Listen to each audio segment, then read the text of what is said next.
ఇందులో 2021లో రోహిత్ శర్మ ఆడిన ఇన్నింగ్స్ కూడా ఉంది. 2021లో ఇంగ్లండ్ గడ్డపై రోహిత్ శర్మ అద్భుతంగా రాణించాడు. తన ఓవర్సీస్ ట్రాక్ రికార్డు గురించి మాట్లాడిన వారికి గట్టిగా ఆన్సర్ ఇచ్చాడు.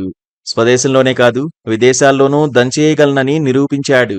ఓవల్లో జరిగిన 4వ టెస్టులో తనలోని టెస్ట్ స్కిల్స్ ను చూపించాడు. 99 పరుగులతో భారత్ వెనుకబడిన దశలో మ్యాచ్ను మలుపు తిప్పాడు. భారత్కు అడ్వాంటేజ్ అందించాడు. ఈ మ్యాచ్లో రోహిత్ శర్మ 256 బంతులు ఎదుర్కొన్నాడు. 14 ఫోర్లతో పాటు ఒక సిక్సర్ కొట్టాడు. రోహిత్ సూపర్ షోతో భారత్ 157 పరుగులతో గెలిచింది. టెస్ట్ సిరీస్ను 2-2తో సమం చేసింది. 2011లో రాహుల్ ద్రావిడ్ ఆడిన ఇన్నింగ్స్ కూడా ప్రత్యేకమైనదే. సిరీస్ను 4-0తో భారత్ ఓడిపోయినప్పటికీ ద్రావిడ్ ఆకట్టుకున్నాడు. క్రీజ్లో తన మార్కు చూపించాడు.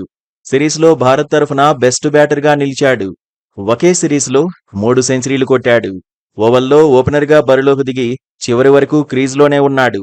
146 పరుగులు సాధించాడు. 266 బంతులెదుర్కొన్న ద్రావిడ్ 20 ఫోర్లు బాదాడు. ఈ మ్యాచ్లో ఇన్నింగ్స్ తేడాతో భారత్ ఓడినా క్లాస్ ఇన్నింగ్స్తో ద్రావిడ్ ప్రత్యేకంగా నిలిచాడు.